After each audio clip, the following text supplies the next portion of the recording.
तो एक बार जरा इस पर नजर डालो।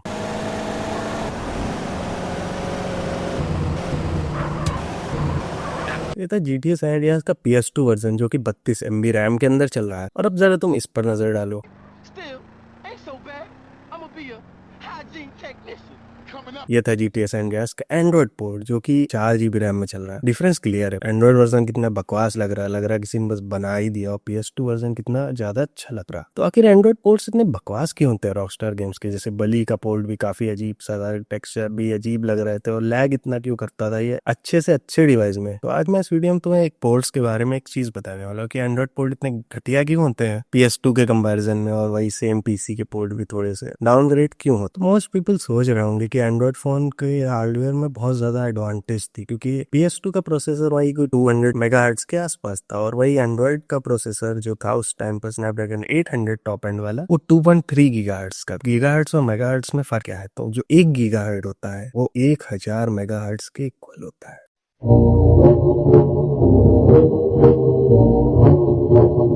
अब तुम लोग परफॉर्मेंस का डिफरेंस समझ गए होगे, बट स्टिल आखिर PS2 बेटर कैसे परफॉर्म कर देता है एंड्रॉइड और जितने फोन और जितने भी डिवाइसेस हैं उनमें? चीज एक सिंपल है। तो अगर तुमने मेरी iOS पर गेम्स आने वाली वीडियो देखी होगी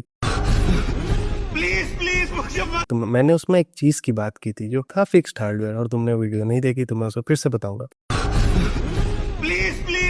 हार्डवेयर होता क्या है? तो मान लो एक PS2 है, ठीक है, PS2 है, मतलब बहुत सारे हैं बट अभी के लिए हम एक PS2 मान लेते हैं। वो इस एक PS2 के अंदर 32 MB रैम है और कुछ मतलब एक प्रोसेसर है जो कि कुछ गीगाहर्ट्ज का है या फिर मेगाहर्ट्ज का है। तो क्या होगा? तो अब रॉकस्टार जब गेम बनाने बैठेगा, तो पहले के टाइम में PC इसी को इतना दिमाग में नहीं सोचते थे, पहले कंसोल के लिए ही गेम बनाया जाता था। तो रॉकस्टार उसी PS2 के हिसाब से अपने गेम को ऑप्टिमाइज करेगा, उसी के हिसाब से फिजिक्स को रखेगा, उसी के हिसाब से गेम को बनाएगा। पर जब एंड्रॉइड पर पोर्ट करने की बारी आती है, क्या होता है? हार्डवेयर बहुत सारे होते हैं। मतलब एक सैमसंग का फोन है, उसके अंदर एक्सिनोस होगा, लावा मीडियाटेक होगा, वही MI के अंदर स्नैपड्रैगन देखने को मिलेगा। क्या आ जाती है कि हर एक प्रोसेसर डिफरेंट तरह से काम करता है, जैसे हर एक इंसान डिफरेंट तरह से काम करता है। और इवन अगर मान लो सैमसंग के फोन में भी सेम प्रोसेसर है और MI के फोन में भी सेम प्रोसेसर, दोनों अलग तरह से काम करेंगे क्योंकि कंपनी उन्हें अपनी तरह से ऑप्टिमाइज करती है। तो अब रॉकस्टार के भाई इतना टाइम तो नहीं है कि वो बैठकर हर एक फोन के लिए, मतलब फोन तो भाई कितने सारे होते हैं, और वो हर एक के लिए गेम को ऑप्टिमाइज नहीं कर सकता है। और वही दूसरी जगह PS2 के लिए ही गेम बनाया, तो अगर उसी पे अच्छे से नहीं चलेगा तो गेम का फायदा ही क्या है? पर यही एक रीजन नहीं है। अगला रीजन जो है वो आता है GPU ड्राइवर्स। तो PS2 के अंदर क्या होता था? मान लो PS2 के अंदर एक बंदा बैठा हुआ है जो कि तुम्हारे ग्राफिक्स को रेंडर करता है। उसको क्या कर होता है, उसके पास ग्राफिक्स है और उसने तुरंत रेंडर कर दिया। उसने कहा लो भाई ग्राफिक्स तुम्हारे चल रहे हैं। और वही एंड्रॉइड के अंदर क्या होता है? एंड्रॉइड के अंदर मान लो वो बंदा है, अब वो जाएगा एंड्रॉइड के अंदर, जैसे OpenGL वाई टेक्नोलॉजी यूज होती है ग्राफिक्स के लिए। तो पहले वो गेम क्या कहेगा? एंड्रॉइड से कहेगा कि सुनो यहाँ पे मुझे ग्राफिक्स की जरूरत है। एंड्रॉइड OpenGL से कहेगा ग्राफिक्स चाहिए। OpenGL तुम्हारे ड्राइवर से बात करेगा जो कि एंड्रीनो, माली, पावर वीआर में से कुछ भी हो सकता है, और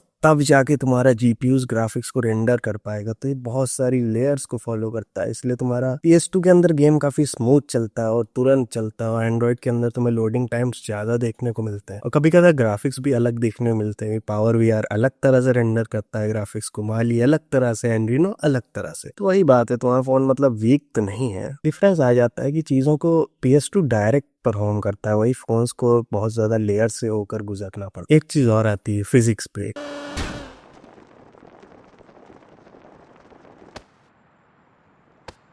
अगर तुमने कुछ वीडियोस में देखा होगा जिसके अंदर सैन एंड्रियास को 180 FPS, 120 FPS या फिर कभी कभी पता नहीं क्या 1000 FPS में भी चला देते हैं, और गेम की माँ बहन हो जाती है। मतलब सीधे हवा में उड़ने लग जाता है, कार ब्लास्ट होने लगती है, कुछ जमीन में घुस जाता है। ये सारी चीजें आखिर क्यों होती हैं? तो जो रॉकस्टार का पुराना इंजन था, जो कि अभी तो रॉकस्टार रेज इंजन का यूज करता है, बट पुराना इंजन था वो क्या करता था, तो 30 FPS पे लॉक्ड था। हाँ, मतलब उसके अंदर जो कैलकुलेशन होती थी, जो फिजिक्स चलती थी, वो 30 FPS के लिए ही चलती थी। तो जब FPS 30 ज्यादा आ रहे हैं, मतलब वो 1 सेकंड में 30 फ्रेम्स को लेकर अपनी कैलकुलेशंस कर रहा है, अब वही उसको 1000 फ्रेम्स मिल जाएंगे तो क्या हुआ? उसके नंबर्स बिगड़ जाएंगे, उसकी कैलकुलेशन बिगड़ जाएगी। आएगी कि पुराना इंजन था वो डायनामिक प्रोग्रामिंग को सपोर्ट नहीं करता था, वो एक स्पेसिफिक 30 FPS के लिए बना हुआ था। और वही एंड्रॉइड में क्या होता है, एंड्रॉइड के अंदर भी तुम्हारा 30 FPS लॉक होता है, बट कुछ फोन्स क्या होते हैं वो काफी स्लो होते हैं, तो उनके अंदर 20 FPS आ गया, कभी 22 FPS आ गया, उनके अंदर भी फिजिक्स ब्रेक के इशू आ जाते हैं। और पीसी वालों के तो कहने ही क्या है, मॉड लगा के पता नहीं कितने FPS, तो वहाँ पे रॉकस्टार की गलती नहीं है, वहाँ तो हार्डवेयर की गलती आ जाती है। तो तुम लोग ने सोचे होगा इतने रीजन काफी है, बट नहीं, इतने रीजन काफी नहीं है। सबसे बड़ा इशू जो आता है एक गेम को एंड्रॉइड पे पोर्ट करने के, वो है कंट्रोल्स। तुम्हारे पीसी में तुम गेम खेलते हो, मान लो तुम्हारा कीबोर्ड तो इतना बड़ा होता है, और वही दूसरी तरफ तुम्हारा फोन कितना बड़ा होता है, तुम्हारा फोन इतना बड़ा होता है ज्यादातर, फिर भी तो क्या होता है, अब कंपनी वालों कंट्रोल्स बनाने, ऑन स्क्रीन बनाने, अब कंट्रोलर सबके पास खरीदने पैसे नहीं होते हैं, जैसे तुम मुझे देख सकते हो। तो वीडियो को लाइक करो ताकि मैं पैसे कमा सकूं और कंट्रोलर ले सकूं। तो क्या हुआ, मान के चलो अब कंट्रोल्स तो है नहीं, अब रॉकस्टार यहाँ पे बटन लगाएगा, गोली मार रहा है, स्क्रीन को यूं कर रहे हो तो घूम रहा है तुम्हारा, ये जॉयस्टिक लगा दी, तो इन कंट्रोल्स में भी एक दिक्कत आती है। क्या, एक तो तुम्हें दिखाई नहीं देता अच्छे से, या बटन बटन बटन लगे रहते हैं। दूसरी दिक्कत आती है, जैसा मैंने कहा कि रॉकस्टार ने गेम्स को PS2 को दिमाग में रख के बनाया, और अब जॉयस्टिक है, तुम्हारा फोन छोटा है, उसमें छोटी जॉयस्टिक होगी, बड़ा है बड़ी जॉयस्टिक होगी, तो फिर से वही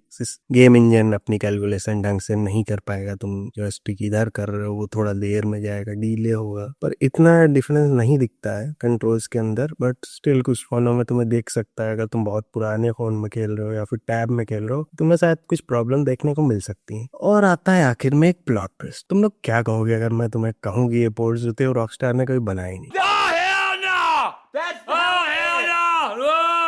तुम लोग सोचो है ऐसा कैसे? GTA ट्रायलॉजी डिफिनिटिव एडिशन का नाम तो सुना हो, उसे बनाया किसने था? रॉकस्टार ने नहीं, ग्रूव स्ट्रीट गेम्स ने। और अगर मैं तुम्हें कहूँ कि इन्हीं ग्रूव स्ट्रीट गेम्स ने जितने एंड्रॉइड पोर्ट है रॉकस्टार गेम्स के वो बनाए हैं, तो इनका नाम पहले वॉर हैमर कुछ करके था, जो कि बाद में रिब्रांड होकर ग्रूव स्ट्रीट बन गया। तो यही जो कंपनी थी इसने ही पोर्ट बनाया, रॉकस्टार ने उनको हाथ तक नहीं लगाया, मुझे लग रहा है देखा भी नहीं होगा, इसलिए उन्होंने लॉन्च होने दिए। तो तुम लोग जानते हो इनका मतलब कमाल का काम जो इन्होंने ट्रियोलॉजी के साथ किया है, तो तुम अब समझ ही गए होगी कि एंड्रॉइड पोर्ट आखिर इतने घटिया क्यों है। तो और जो आखिर मतलब इतने सारे रीजन तो थे ही, और जो आखिर क्या कहते हैं कवर पर कील ठोकने का काम ग्रूव स्ट्रीट गेम्स ने कर दिया। तो इस वीडियो के लिए इतना ही, और अब मैं चलता हूँ। अगली वीडियो मैं शायद कल ही बना दूं, बट अपलोड तो 7 दिन बाद ही करूंगा। Anyways bye bye.